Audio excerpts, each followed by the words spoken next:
Welcome to The Explainer. Today we're diving straight into a topic that affects absolutely anyone running an online business. But honestly, it's incredibly easy to overlook. We're talking about the silent sales killer. You see, when a digital storefront just isn't performing the way we want it to, we usually point fingers at the marketing, right? We look at the product pricing, or maybe we tweak the ad copy. But what if the absolute biggest leak in your revenue bucket is purely technical? Today, we are going to unpack some fascinating and frankly quite startling data from Softwin on how website speed directly equates to lost e-commerce revenue. Seriously, it's like a giant puzzle, and the missing piece is performance. So if you want to stop leaving hard-earned money on the table, you are definitely in the right place. Okay, let's dive into this with a number that should make literally any store owner immediately sit up and take notice: 53%. According to a joint finding by Google and Sosta, 53% of mobile users will flat out abandon a page if it takes longer than 3 seconds to load. 3 seconds. Just think about the immense effort, the marketing budget, the creative energy spent just to get a potential customer to click your link in the first place. And then, poof, more than half of them simply vanish into thin air just because they had to wait a fraction of a second too long. So, here's our roadmap for today's explainer. We'll start with the silent sales killer, move on to the hard data on speed, discuss prioritizing the checkout page, uncover the hidden causes of slow sites, and finally, look at some actionable steps to improve performance. All right, let's get into Section 1, the silent sales killer. You know, when a store underperforms relative to its traffic, it's super easy to get lost in the weeds of complex behavioral analytics. We've all been there. But the reality is often so much simpler. A slow loading page is one of the most common and, most importantly, the most measurable reasons a store fails to convert. Like the slide says, load time has a direct, quantifiable relationship with bounce rate and conversion rate. And listen, this isn't just best practice folklore or some anecdotal advice from developers. It is a heavily researched reality. We're talking confirmed by giants like Google, Amazon, and Akamai, right alongside numerous independent research firms. The consensus is absolutely clear. Speed is not just a technical metric, it is a foundational sales metric, period. Section 2, the hard data on speed. Now, what's really interesting about this next slide is how we can stack this staggering data to really see the problem. Just look at this. The sheer drop-off here is staggering. Based on Porton's analysis of conversion rates across various load times, a beautifully performing page that loads in about 1 second sees an incredible conversion rate of roughly 39%. That's amazing, right?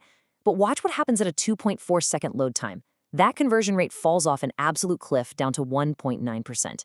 And if you reach 5.7 seconds, you're sitting at 0.6%. It's crazy. A few seconds of delay literally evaporates your buyers. Google's own mobile performance research echoes this perfectly, showing that as load time stretches from 1 to 5 seconds, the probability of a bounce increases by 90%, and by 10 seconds, it's up 123%. There's just no way around it. So the absolutely crucial point here is how these micro delays compound. And nobody, and I mean nobody, illustrates this better than Amazon. They famously stated that just 100 milliseconds of added latency cost the company approximately 1% in sales. Let's put that into perspective. 100 milliseconds is a tenth of a second. That is literally a fraction of the time it takes you to blink. This ratio is widely cited across the industry for very good reason. It proves that performance losses compound massively. Now, your store might not be doing Amazon volume, sure, but the proportional damage to your revenue, it's happening exactly the same way. Moving right along to Section 3, prioritizing the checkout page. Now, a really common trap store owners fall into is focusing all of their performance efforts on the homepage or those initial landing pages. And it makes sense, right? Because those are the first impressions. But the real critical path here is the checkout page. By the time a customer reaches this point in the funnel, they've already made the mental commitment to purchase. They want to give you their money.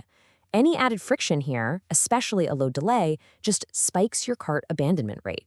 So your performance budget shouldn't just treat the site as a whole, it needs to treat that checkout page as its own heavily guarded, independently optimized vault.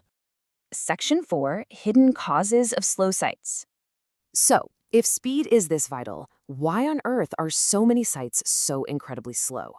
Well, Softwind conducts extensive technical audits across e-commerce platforms, and they continually find the exact same culprits lurking in the codebase. First up, unoptimized images. We're talking about those massive product photos that haven't been properly resized or converted to modern formats. Second, third-party scripts. Think about all those helpful little tools we love to add. The chat widgets, the analytics tags, the retargeting pixels, the review plugins.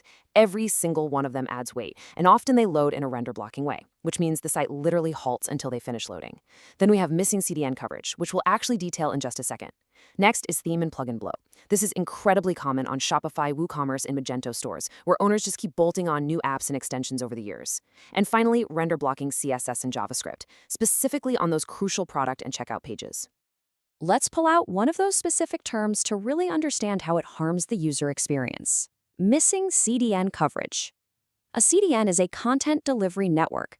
If you don't have one, it means you're serving all of your static assets, like your images and your code, from a single origin server, completely ignoring where the visitor is physically located in the real world.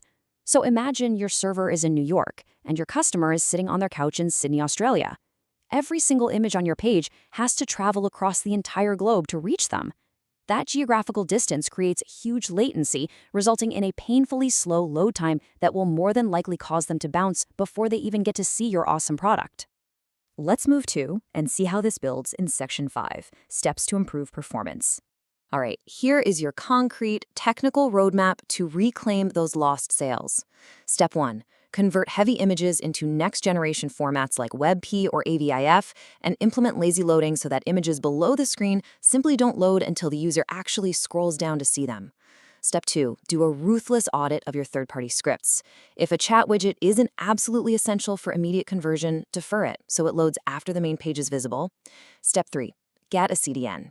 Serve your static assets from servers physically closest to your global customers. Step 4, minify and defer non-critical CSS and JavaScript to lighten that code payload. And Step 5, which honestly might be the most important takeaway for you today, isolate your checkout flow. Treat it as a completely separate, high-priority performance target where absolute speed is literally the only metric that matters.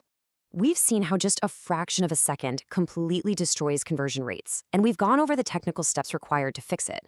Which leaves us with one really vital question. Do you actually know how fast your checkout page loads right now? Seriously, don't guess and don't assume. Test your critical path today, audit those scripts, and stop leaving hard-earned money on the table.